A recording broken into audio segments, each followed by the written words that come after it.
Let's explore this expression for the charge on our capacitor plates as a function of time as the capacitor discharges. First thing to notice is the coefficient in front of this exponential. This coefficient corresponds to our charge at time t equals 0, which happens to be the maximum amount of charge that we have on our capacitor plates. The charge on our capacitor plates, notice, is a decaying exponential, where at time t equals 0, we have our maximum amount of charge, and our charge decays exponentially, approaching the horizontal asymptote, which is the time axis. If we are to look at multiples of the time constant, specifically at the first time constant, the first time constant, and remember the time constant is just the product of the capacitance and the resistance. The first time constant, we would see that the total charge on our capacitor plates is about 37% of its initial charge.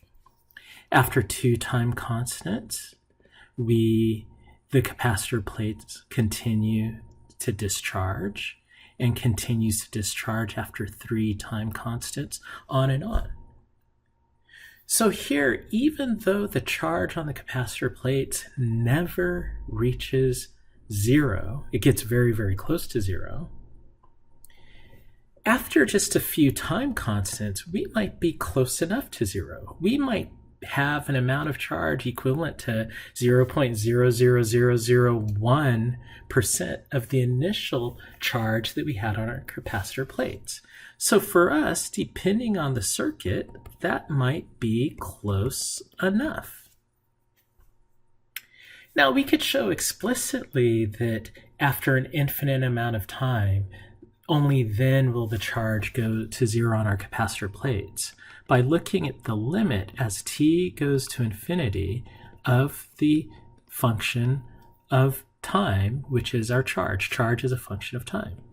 So this is the limit as t goes to infinity of q naught e to the minus 1 over rct, which is the limit as t goes to infinity. And I'm just going to rewrite this like this. And notice when we plug in infinity into the denominator, we get that the limit as t goes to infinity of our charge on our capacitor plates is equal to 0. In other words, it takes an infinite amount of time to get to 0. But as the graph helps to understand, after only a few time constants, we might be close enough to 0 for our purposes. Let's now look at the voltage across our capacitor plates as a function of time. Remember the relationship between charge, potential, and voltage. Valley College is quaint. Rearranging this, we get the potential difference across our capacitor plates is equal to the ratio of charge to capacitance. Well, remember, since charge is a function of time, that must mean the potential across our capacitor plates is a function of time as well. And in fact, this shows that they are directly proportional to each other, where the proportionality constant is the reciprocal of the capacitance of our circuit. So this means that the potential difference across our capacitor plates can be expressed as the 1 over C times the charge as a function of time. Look at the coefficient in front of our exponential. This coefficient right here corresponds to the value of our potential on our capacitor plates at time t equals 0. So in other words, This is the maximum potential difference across our capacitor, which takes place at time t equals 0. So we could equivalently write this expression here as the maximum potential difference at time t equals 0 across our capacitor plates times the exponential minus 1 over RCT. And notice that the graph of this looks just like the graph, or at least the shape, just looks just like the shape for our graph of the charge, where on the vertical axis we have at t equals 0 the maximum amount of potential difference across the capacitor plates that's possible, which is just the ratio of the charge to potential difference, or charge to capacitance rather. And notice that this also decays exponentially.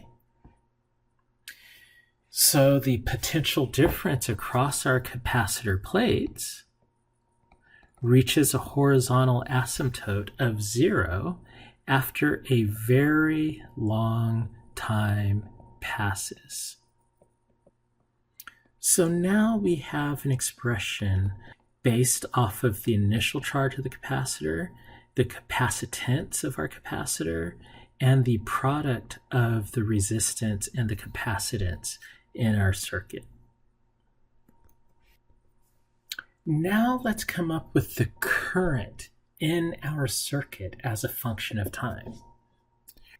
So earlier we said that the current in our circuit going through the resistor was based off of the rate at which charge was leaving the plates of our capacitor. So this is the minus sign for this current. So that means that we have the negative time derivative of our charge as a function of time. When we evaluate this derivative, we get a positive Q naught over RC e to the minus 1 over RC times the time constant. So once again, notice that this is an exponentially decaying equation where this coefficient right here corresponds to our current at time t equals 0, which happens to be the maximum current in our circuit at time t equals 0. And notice this maximum current. Well, that maximum current corresponds to the maximum potential difference across our capacitor at time t equals 0 divided by the resistance. So we could equivalently write this expression as well. So I will write this as I naught e to the minus 1 over RCT. So we now have an expression for the current in our circuit as a function of time for this discharging circuit, where again, we are defining our current, our initial current is the maximum amount of current we have, which is just the ratio of the initial charge on our capacitor plates over the product of the resistance and the time constant. If we look at a graph of this, we see that this current, just like charge and just like potential difference across our capacitor plates, is decaying exponentially, reaching a horizontal asymptote, which is the time axis, and everything else looks very familiar.